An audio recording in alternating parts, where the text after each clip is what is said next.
En Sin Distancias ahora, el tiempo habitual que los jueves dedicamos a la psicología. Hoy hablamos de la competencia matemática de nuestros estudiantes y de cómo mejorarla.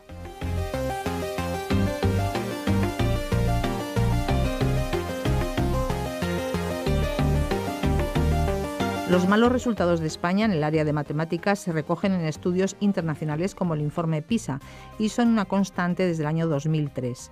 Resultados que reflejan la posición rezagada de España en el conjunto de 23 países participantes, que ocupa, junto con Italia, la última posición. Un estudio que llevan a cabo varios investigadores de la UNED y que tiene como objetivo analizar la relación entre las habilidades visoespaciales y el área de matemáticas y la influencia que tiene esta relación con la competencia o incompetencia de nuestro sistema educativo.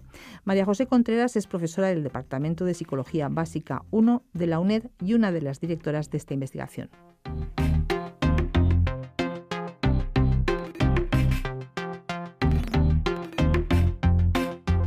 En este programa vamos a hablar de los resultados de las niñas y niños españoles en las pruebas de evaluación de matemáticas, que son bastante mejorables, ya que los informes internacionales nos sitúan a la cola de los países participantes.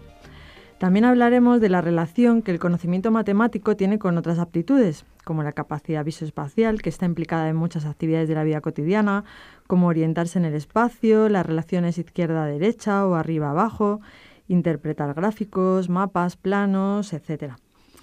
En este programa vamos a tratar de relacionar cómo este mejor o peor desarrollo de las capacidades espaciales tienen que ver también con distintos contenidos del sistema educativo español. Para ello nos acompañan la profesora de la UNED, María Rosa Elosúa, que dirige junto conmigo un proyecto de investigación sobre este tema. Hola, Rosa. Hola, buenos días.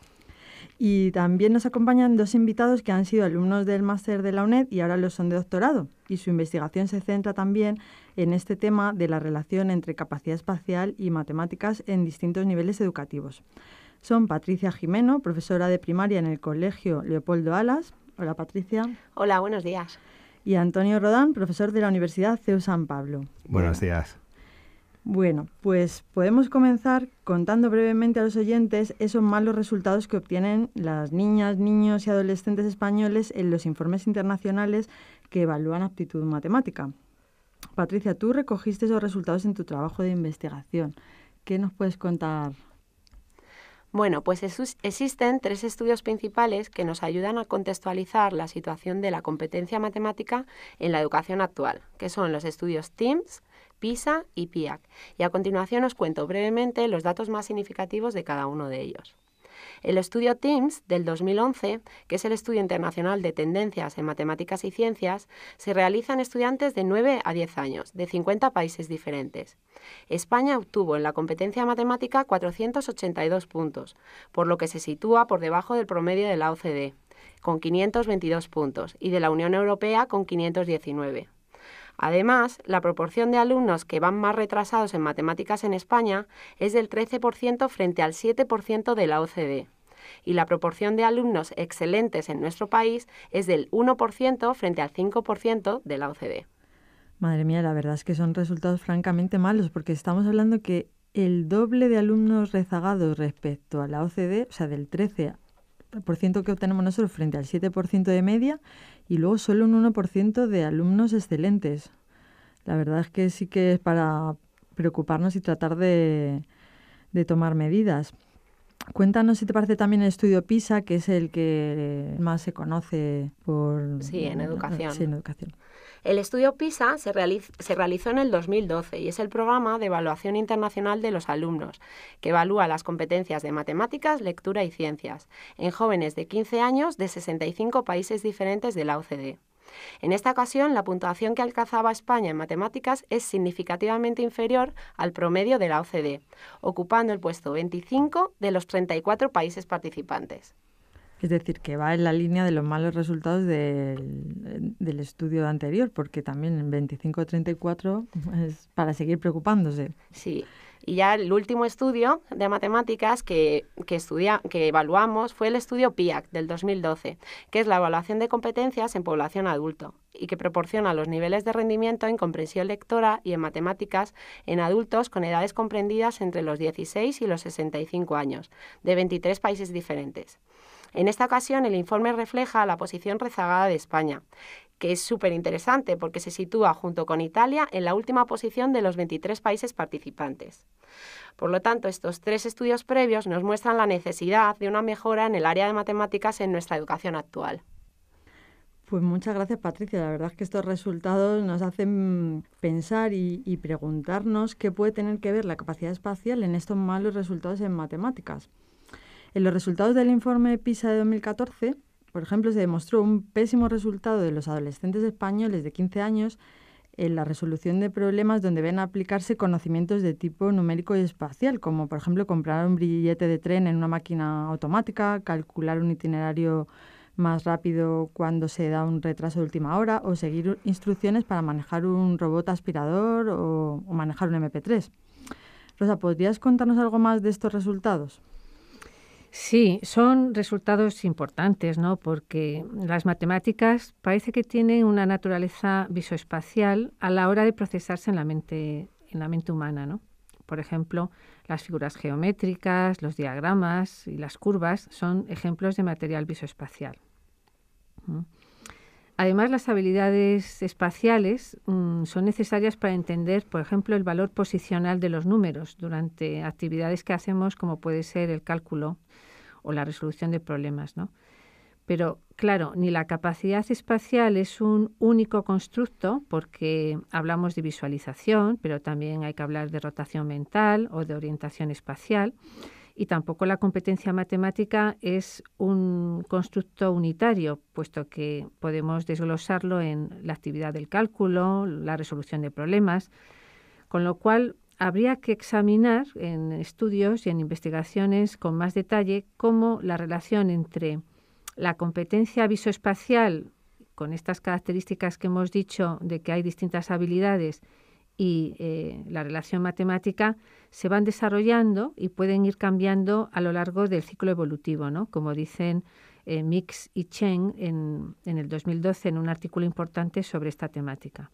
Es decir, que la relación visoespacial y matemáticas está bien establecida, pero no sabemos todavía con precisión cuáles son los mecanismos y los procesos cognitivos que estarían presentes en ambas capacidades y que darían cuenta precisamente de esta relación, ¿no?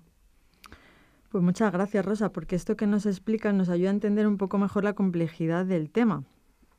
A ver, Antonio, ¿puedes explicarnos tú un poco más cómo crees que estos resultados se explicarían por carencias en el sistema educativo relacionadas con la aptitud espacial y numérica? Sí, bueno, el último informe internacional de PISA desvela que los estudiantes de 15 años presentan importantes carencias al solucionar los problemas cotidianos en comparación con los del resto de países desarrollados que pertenecen a la OCDE, a la que hacía alusión antes Patricia, al obtener una calificación de 477 puntos, nada menos que 23 menos que la media. Los españoles salen, por tanto, bastante mal parados de estas pruebas realizadas por ordenador. Son pruebas computerizadas, al situarse en el puesto 23 de una lista pues, que está encabezada por Singapur y con una puntuación similar a la de países como Rusia, Polonia, Eslovenia o Serbia. Además, empeoran ligeramente la calificación que habían obtenido en el 2003. Es otra cosa que nos llama mucho la atención. Y bueno, el informe PISA concluye, por ejemplo, diciendo que nada menos que el 28,5% de los alumnos españoles de cuarto de la ESO es incapaz de afrontar con éxito tareas cotidianas, frente al 21,4% de la media de la OCDE. Y otro dato también que nos ha llamado mucho la atención es que tan solo el 7,8% lo hace con brillantez, casi 3 puntos menos que el cómputo global de los países que pertenecen a esta organización internacional. Pues gracias, Antonio.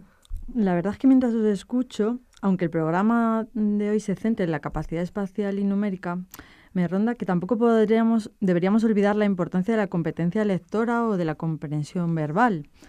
Por ejemplo, me llama la atención la dificultad que se ha encontrado en el examen de los informes que recoge PISA para seguir las instrucciones para manejar un MP3, cuando parece que es algo con lo que nuestros adolescentes están muy familiarizados. Quizás influya el tipo de ejercicio que tienen que hacer en el examen, donde parece que tenían que seguir la lectura de unas instrucciones, mientras en la vida real se hace más bien por ensayo y error. O sea, podría ser, o sea, que cogen, lo manejan, lo mueven y no van a las instrucciones. Es decir, podría ser que además de la capacidad espacial también influya la comprensión lectora o la memoria operativa. Por ejemplo, en nuestro proyecto de investigación también evaluamos la relación entre la capacidad espacial y la capacidad de memoria operativa, visoespacial y verbal. Y Rosa, tú eres una experta también en programas de intervención educativa para mejorar estas habilidades. ¿Podrías contarnos brevemente, Rosa, si crees que los resultados de PISA podrían estar también explicados en parte por estas dificultades en memoria operativa y comprensión lectora?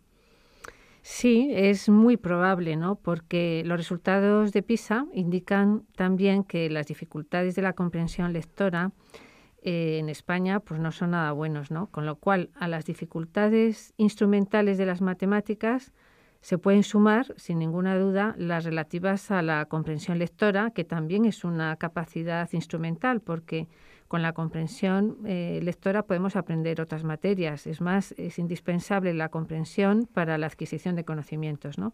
Y si tienes dificultades de comprensión, esto repercute negativamente en que puedas tener una buena representación del problema que tengas que resolver, ¿no? Por ejemplo, si se trata de un problema de matemáticas, pues esto influye muchísimo, aunque pudieras conocer, en el mejor de los casos, las operaciones y cálculos concretos que tienes que llevar a cabo en ese problema, ¿no?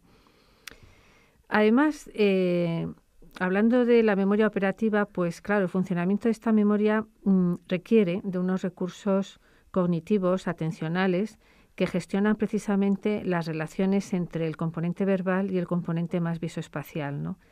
Y se sabe por estudios que también hemos llevado a cabo aquí en la UNED que es posible entrenar estos recursos cognitivos de atención que tienen que ver con la actualización de la información, con la inhibición de la información que deja de ser relevante, con focalizar la atención cuando es necesario. Y son todos estos recursos necesarios e influyen en la mejora de la comprensión lectora. Por lo tanto, son procesos que intervienen en la lectura. Por ejemplo, cuando entrenamos la actualización de la información, pues se trata de ayudar a conectar un pasaje de un texto con otra parte previa que ya se ha leído para integrar la información, y así lo haríamos con los otros recursos que hemos mencionado. En definitiva, esos procesos se pueden entrenar en la comprensión lectora y si mejoramos la comprensión, facilitamos la puesta en marcha de la competencia espacial para seguir esas instrucciones a las que tú aludías antes, María José, del funcionamiento de un MP3, por ejemplo, o de una lavadora, por poner otro ejemplo, ¿no? Y si mejoramos la comprensión, también facilitamos la competencia matemática porque seremos capaces al menos de entender bien el problema, ¿no? Uh-huh. Pues vamos a retomar ahora, si os parece, lo que nos contaba Rosa al principio del programa sobre cómo están relacionadas algunas operaciones mentales como el cálculo mental o la resolución de problemas, la identificación de figuras geométricas con la capacidad espacial. Es decir, la conexión entre las matemáticas y la capacidad espacial, porque hay estudios que demuestran esta relación entre procesos como la rotación mental, la visualización y las operaciones matemáticas.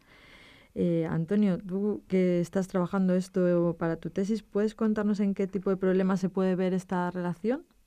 Sí, bien.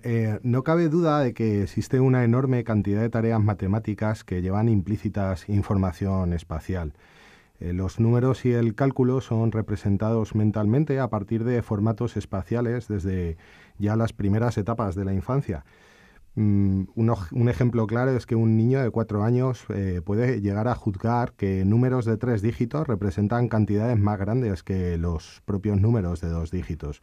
Y esto se debe en parte a la llamada línea numérica mental, que es una representación de los números en el espacio y que ayuda en el aprendizaje de la representación de cantidades o de magnitudes y del cálculo aritmético.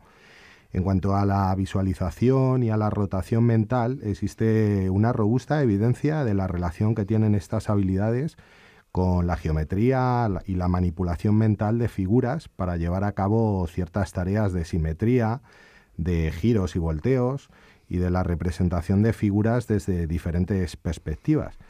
Sin embargo, es menos intuitivo pensar que existan conexiones entre la rotación mental y otras tareas de matemáticas, como ciertos problemas verbales o la aritmética mental. Desafortunadamente, se han realizado muy pocos estudios en este sentido y los resultados no son del todo consistentes. Un estudio reciente llevado a cabo por Chen y Mix, que citaba antes Rosa, en el 2014, en niños de 6 a 8 años, ha servido para comprobar que la rotación mental está implicada en el cálculo de sumas y de restas con términos ausentes. Aunque no cabe duda de que la representación numérica tiene una fuerte naturaleza espacial, deberían de realizarse más investigaciones para determinar en qué áreas o tareas matemáticas tiene una mayor influencia a determinadas habilidades espaciales, como son la rotación mental y la visualización. Pues gracias, Antonio, por esta explicación que nos ayuda a entender mejor la relación entre la capacidad espacial y las matemáticas. Y ahora, Rosa, si te parece, vamos a retomar el esquema de unas autoras que son para nosotras una referencia, Nora Newcomb y Andrea Frick, que inciden en la importancia de la educación temprana de la habilidad espacial. O sea, ¿por qué educar en lo espacial? ¿Qué educar y cómo educarlo? Sí, muy bien. Sobre el por qué educar en lo espacial, creo que está claro, ¿no?, que tiene repercusiones en la vida cotidiana y también en otros aprendizajes relacionados con las matemáticas, en un futuro con las ingenierías, con las ciencias, con la tecnología, ¿no?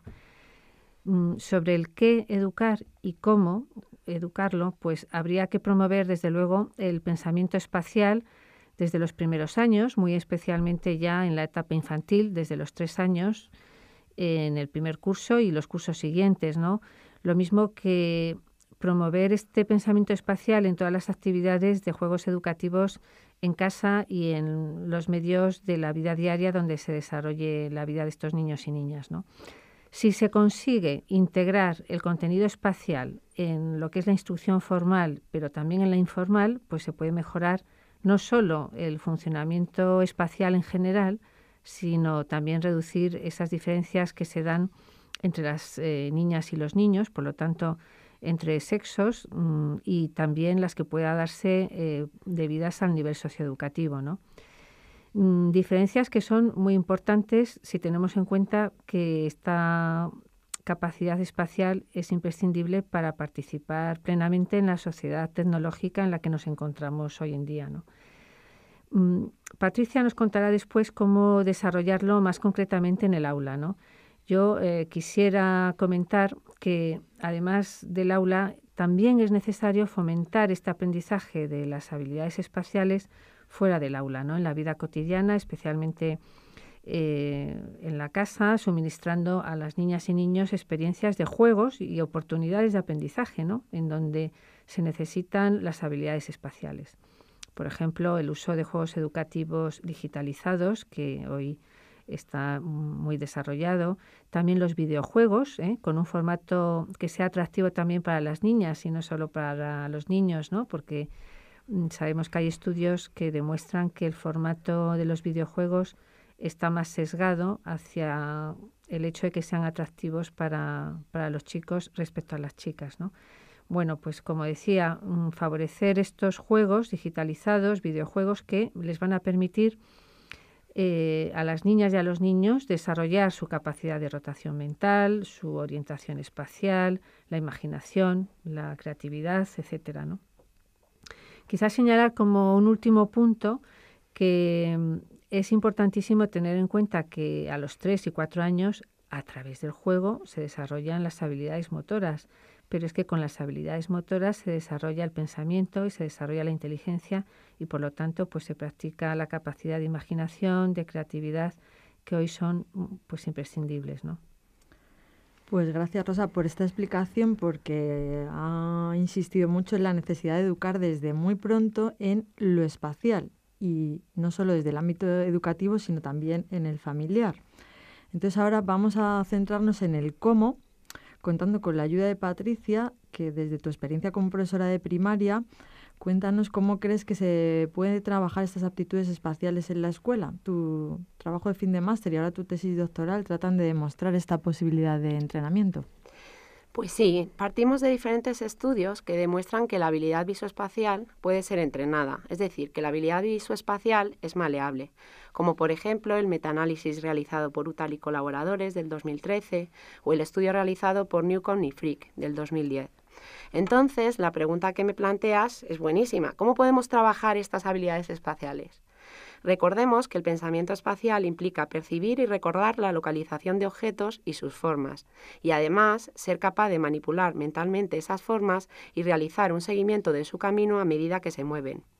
Existen diferentes propuestas para trabajar la habilidad espacial, tanto dentro como fuera de las aulas. Por ejemplo, realizando actividades que involucren un lenguaje espacial, hablar en clase de cómo llegar al recreo o de la biblioteca al gimnasio, utilizando palabras espaciales como norte, sur, detrás, delante, etc. Incluso motivando el uso de puzzles, bloques, origami, tangram, tanto en clase como fuera de clase, en casa. También podemos potenciar el uso de los gestos para que los niños o las niñas se expresen mejor. E incluso una actividad que me gusta mucho es trabajar la visualización. Un buen ejemplo sería cuando los niños imaginan en experimentos sencillos, cuando estamos en clase, dónde van a ir las cosas antes de hacerlas. La propuesta en la que nosotros estamos trabajando consiste en un entrenamiento informatizado de rotación mental, llamado PERM 2D, para fomentar tanto en niños y niñas como en adolescentes el aprendizaje de las habilidades espaciales, así como desarrollar una de las competencias más importantes de nuestra educación, que son las matemáticas. Pues muchas gracias. La verdad es que tenemos que ir terminando y el tema hemos visto que es bastante complejo, así que vamos a tener que dedicar otros programas exclusivamente al entrenamiento de estas aptitudes espaciales. Y también yo creo que un tema que casi no hemos tenido tiempo de comentar hoy aquí, pero que también es muy importante en el ámbito de la aptitud espacial, que es las diferencias entre hombres y mujeres en capacidad espacial, donde es habitual comprobar que los hombres como grupo rinden mejor. También estas diferencias parecen afectar a que haya un número menor de mujeres en carreras técnicas como ingenierías, matemáticas, y como es un tema muy amplio que da para otros programas, pues creo que nos vamos a comprometer aquí a hacer una especie de serie con otro programa dedicado al entrenamiento y uno más específicamente dedicado a estas diferencias entre hombres y mujeres en capacidad espacial y su relación con el acceso a carreras técnicas. Para terminar, contar que Antonio está preparando tu tesis doctoral y parte de ella se centrará justamente en población universitaria, así que esperamos poder contar con resultados en alguno de estos programas futuros, ¿verdad, Antonio? Sí, es así. Bueno, la línea de investigación que tenemos abierta actualmente y que dirigís vosotras dos, María José y Rosa, está principalmente enfocada a varios aspectos, pero uno de los que más nos interesan quizás es cómo puede influir el entrenamiento de la rotación mental en el rendimiento de las matemáticas y sobre todo si tiene el mismo peso en diferentes contenidos matemáticos, como operaciones aritméticas o problemas de tipo verbal y problemas con información numérica en formato de gráficos o de tablas. Y esto es porque pensamos que la visualización y la rotación mental se pone en juego de forma diferente en función del tipo de problemas matemáticos. Además, estamos interesados en valorar otros factores que podrían intervenir directamente con las aptitudes espacial y numérica, como son la frustración que tiene una persona para procesar determinada información espacial o la influencia de la experiencia previa con ciertos videojuegos o bien el efecto de las diferencias, como comentabas, de sexo en el rendimiento espacial. No queremos terminar este programa sin recordar a todas las personas que nos escuchan que hoy es el Día del Libro. Por lo tanto, animamos a todos los oyentes a que compren libros. La lectura es muy importante para aprender y fomentar la comprensión. Hay libros para aprender, libros para jugar, libros para fomentar la creatividad y la imaginación. En definitiva, leer para comprender y comprender para aprender. Pues la verdad es que con todas vuestras intervenciones hemos comprobado que hay muchos puntos de interés social y educativo y esperamos poder ampliar información en esta serie que nos comprometemos a continuar dentro de unos meses. Así que muchas gracias a todos por participar en este programa y por esta información que esperamos que les haya gustado a los oyentes. Muchas gracias a ti. Gracias.